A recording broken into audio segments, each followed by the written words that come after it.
Buenas noches, casi a todos, muchas gracias por asistir. Agradezco a los organizadores de Viernes de Ciencia, que les comentaba que pues este foro no lo conocía, pero estoy muy contenta de acompañarlos esta noche, y pues al Instituto de Astronomía y Meteorología, que tampoco lo conocía ni sabía dónde estaba, siendo de la UDG, pero bueno, ya lo conozco. Pues ya les dijeron, yo soy Janet Barba, y esta plática va a hablar de verduras y sus colonos microbianos. Entonces, empecemos. ¿A quién le han dicho que debe de comer frutas y verduras? A todos, ¿verdad? Para llevar un estilo de vida saludable, nos recomiendan los especialistas en la salud, nutriólogos y médicos, que debemos de comer frutas y verduras. Sin embargo, como todos los alimentos, las frutas y las verduras están sujetas de contaminación por microorganismos, entre ellas las bacterias.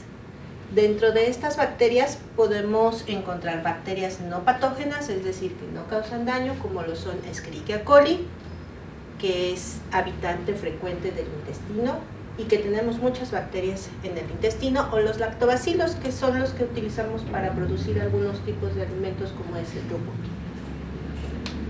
Sin embargo, también tenemos la otra cara de la moneda, que son las bacterias patógenas.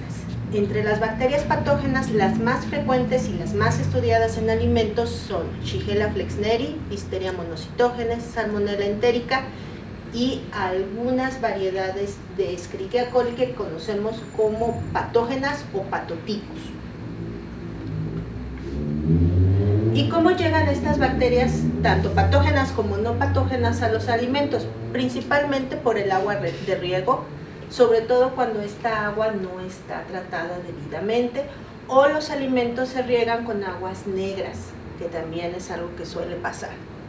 Otro es por los abonos orgánicos, y por ahí algún proyecto en el CUCBA tuvo la idea de utilizar en las compostas heces de mascotas, por ejemplo gatos y perros, para producir una composta, y algunos compañeros del CUCBA, sobre todo los agrónomos, pensaban que el proceso de maduración de la composta iba a dañar a estos agentes patógenos, y encontramos en ese estudio que no los daña.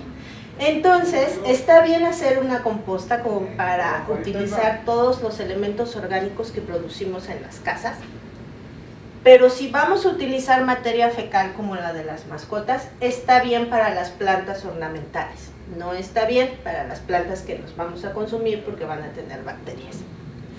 Y otra forma de contaminación es por la manipulación humana, es decir, los recolectores, los que se encargan de cosechar, pueden estar enfermos o tener las manos sucias y contaminar en el proceso de la cosecha al alimento.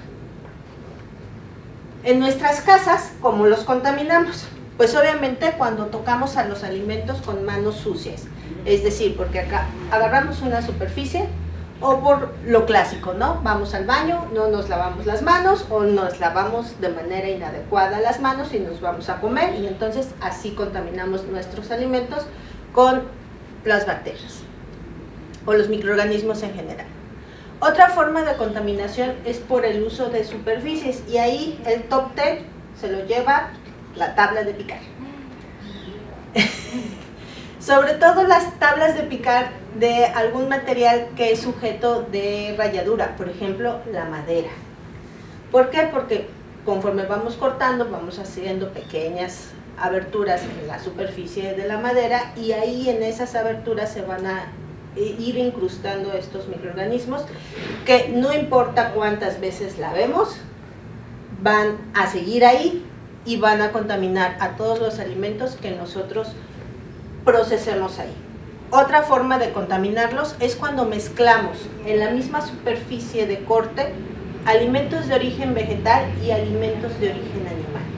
Entonces, si ustedes van a picar su hoja verde para hacer una ensalada, pues lo pican en una superficie diferente a donde picaron el queso que le van a poner a la ensalada.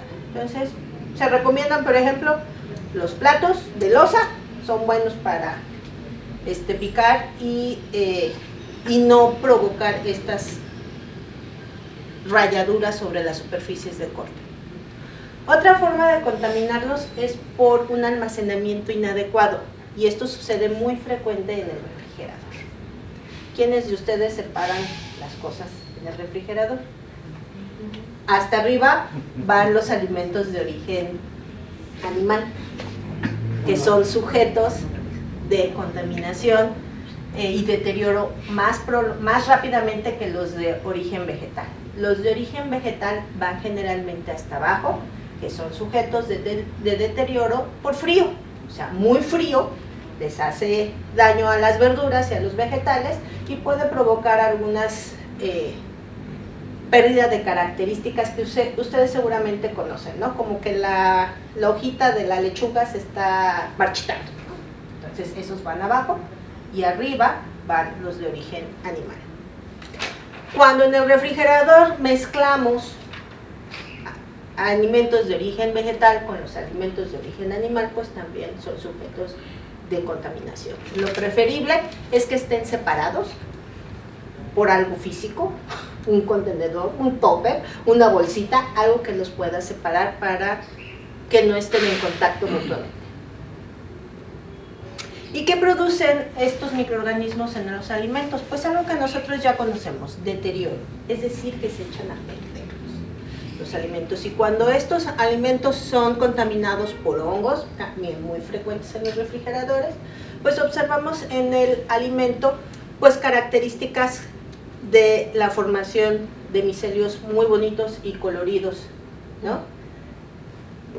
También los alimentos son sujetos de contaminación por otros microorganismos, no solamente hongos, y esto va a ocasionar también la pérdida de nutrientes. Y seguramente les ha pasado que tienen un tomate en el refrigerador, un jitomate, se echa a perder, le sale un hongo muy bonito, verde, blanco, naranja, o una tortilla, y el tomate, por ejemplo, se empieza a hacer blandito, ¿no?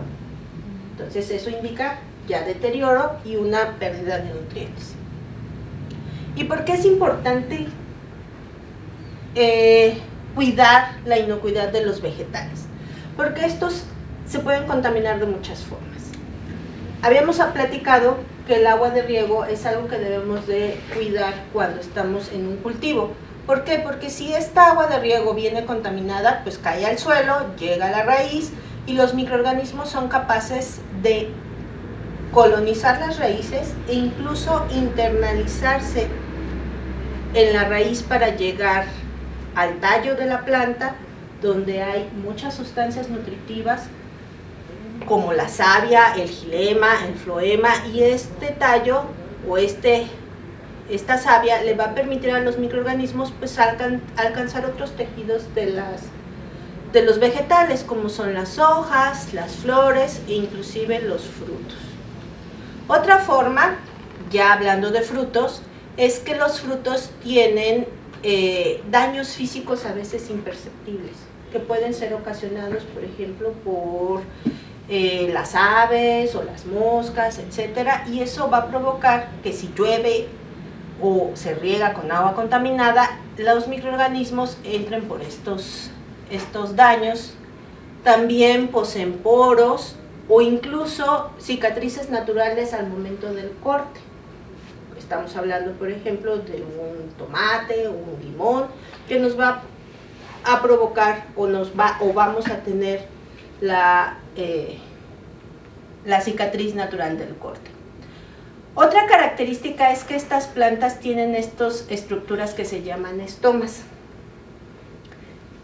En el caso de las hojas verdes, estos estomas que vemos aquí por microscopía electrónica permiten el intercambio de gases entre la planta y el medio ambiente, y eso a veces permite la maduración. Estos estomas les encanta a las bacterias.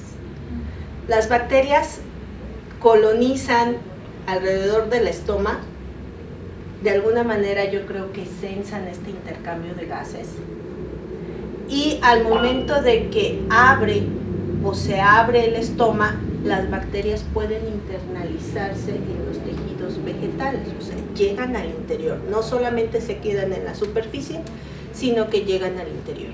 Y esto se ha descrito para este patotipo de E. coli que se llama O157H7, o que conocemos como Escherichia coli enterohemorrágica, o Listeria monocitógenes, también que le encanta colonizar estos estomas, e internalizarse en los tejidos vegetales. En el caso de los frutos, tienen también estos poros o aberturas que en este caso se llaman lenticelas, ya no se llaman estomas.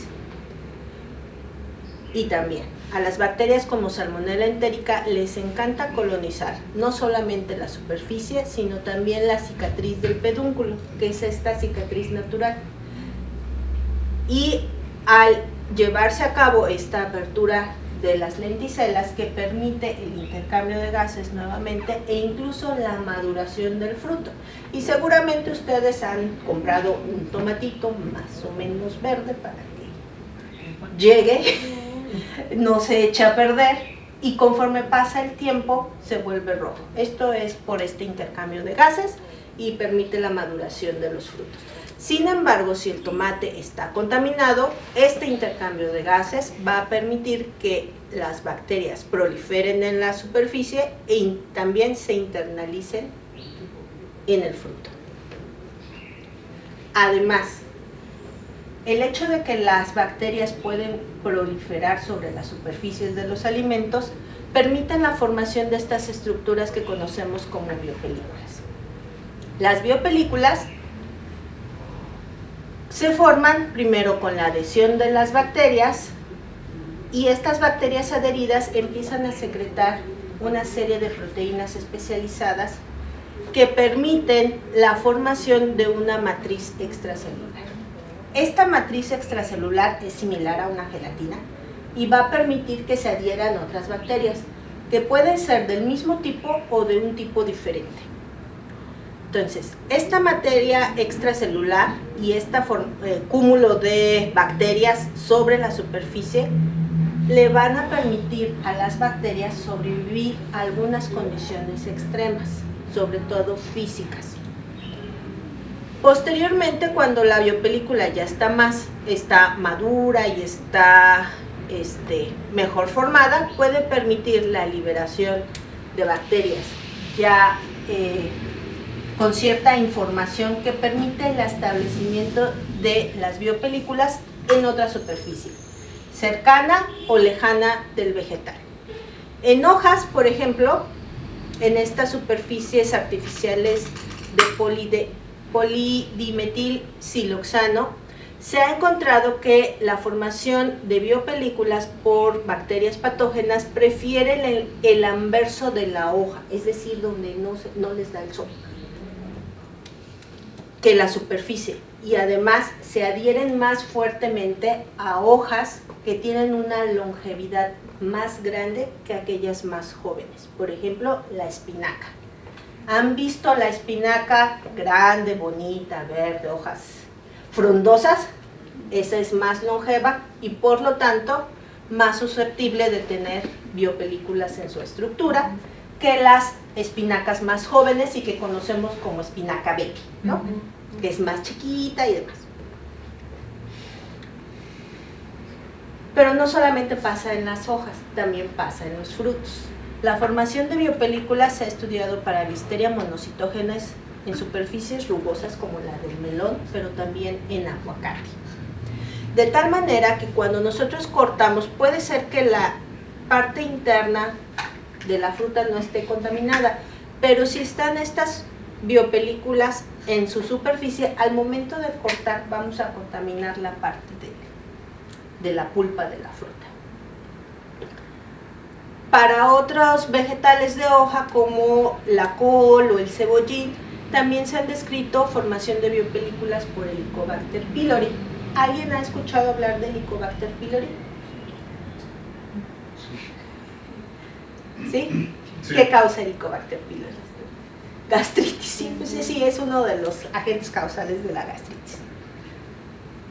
Pues entonces esta también puede formar biopelículas en estas hojas verdes.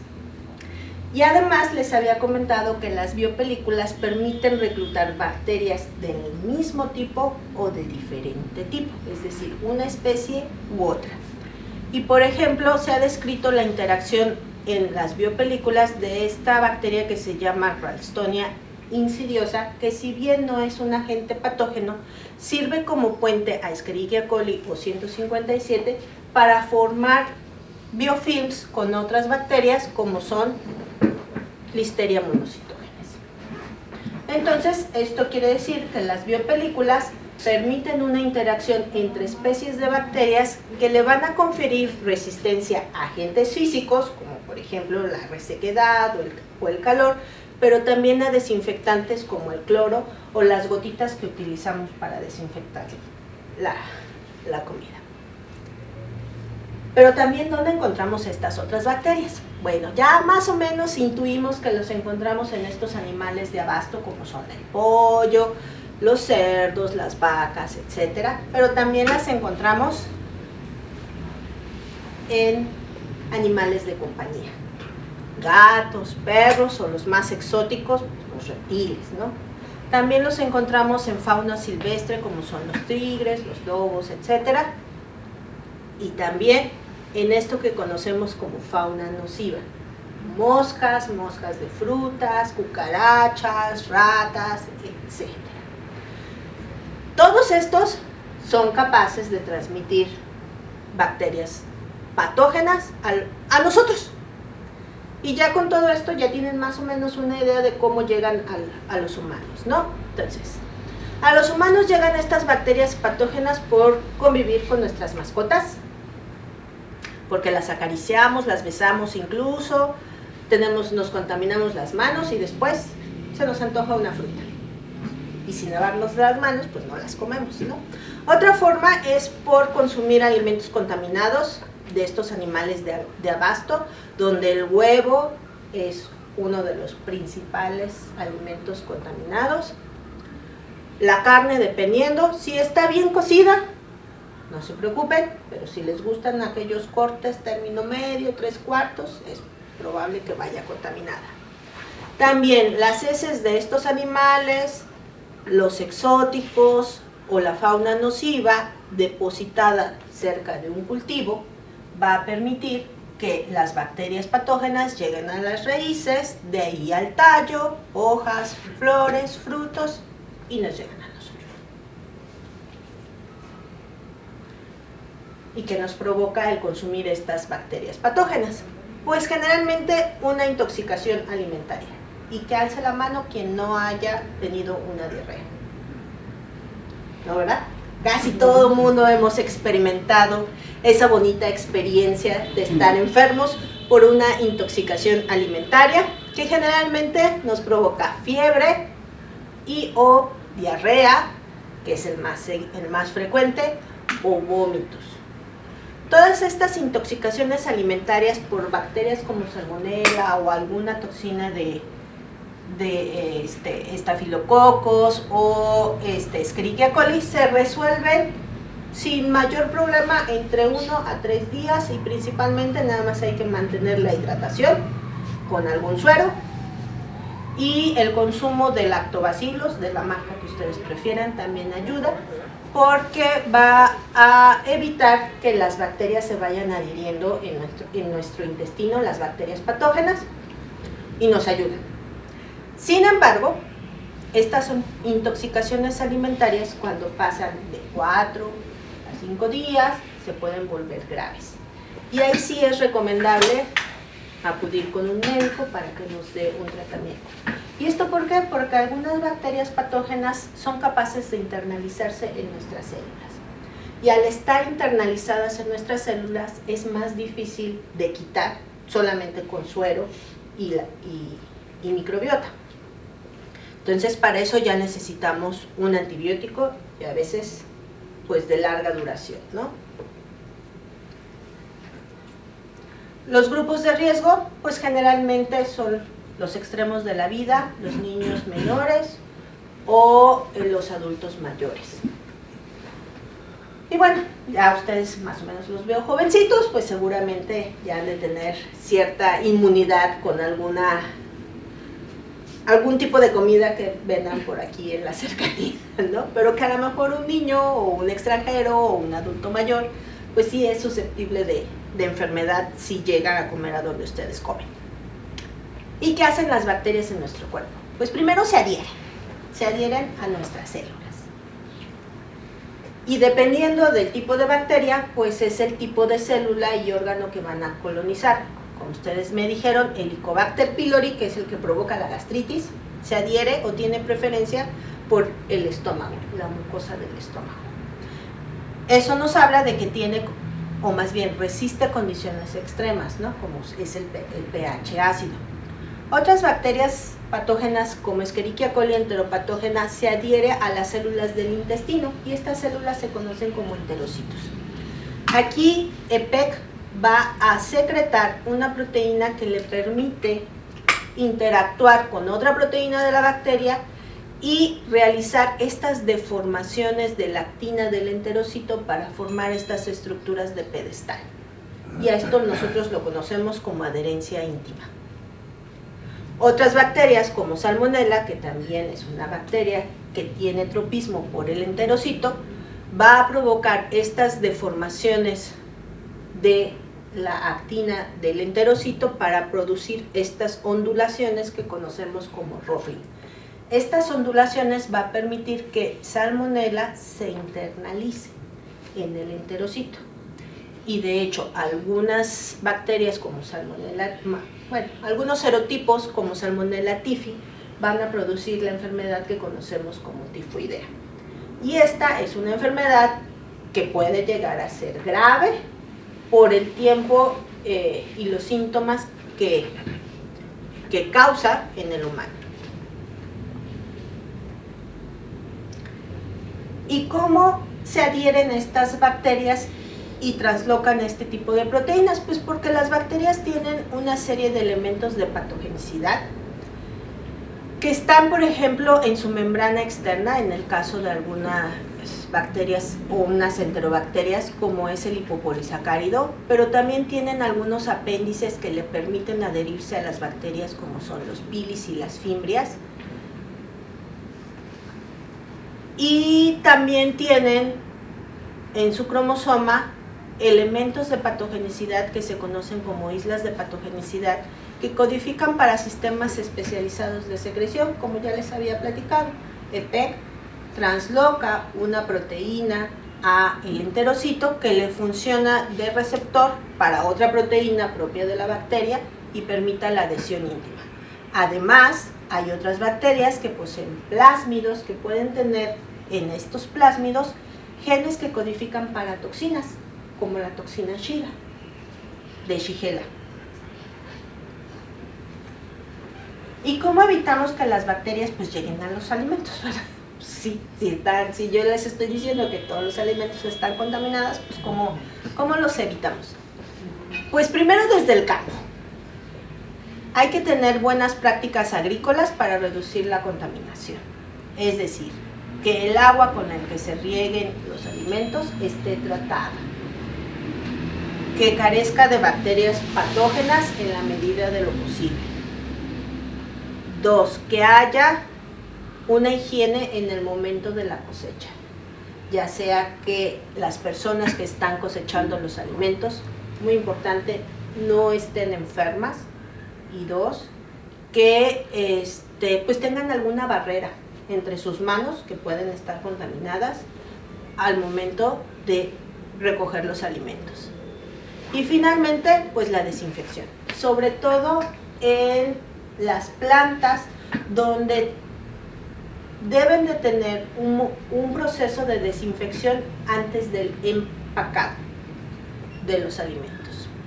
Muchas de estas plantas procesadoras utilizan algunos agentes desinfectantes como el CO2 y ya las más sofisticadas utilizan este plasma frío en combinación con otros agentes desinfectantes como el cloro o las gotas de plata coloidal.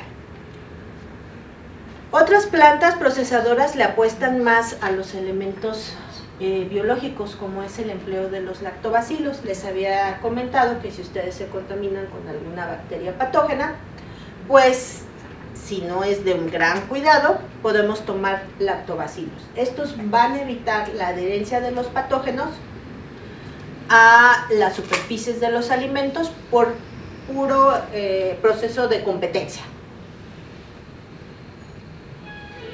Lo que estudiamos, por ejemplo, en mi laboratorio es el uso de extractos de algas que tienen algunas propiedades bactericidas, que al momento de aplicar sobre las superficies de los alimentos disminuyen la concentración de bacterias patógenas como Salmonella, o el empleo de bacteriófagos, que son virus que infectan a las bacterias de una manera específica, que son inocuos para los seres humanos y que se han descrito para patógenos como Salmonella, Listeria y E. coli o 157H7. En nuestra casa hay que eliminar contaminantes, es decir, una estrategia de tallado físico funciona, principalmente con jaboncito. Hay que recordar que los microorganismos tienen membranas y nosotros podemos dañar a la membrana utilizando jabón. Esto nos ayuda a reducir riesgos y después de tallar con jabón podemos utilizar algún higienizante, el que ustedes quieran, las gotitas que ustedes prefieran.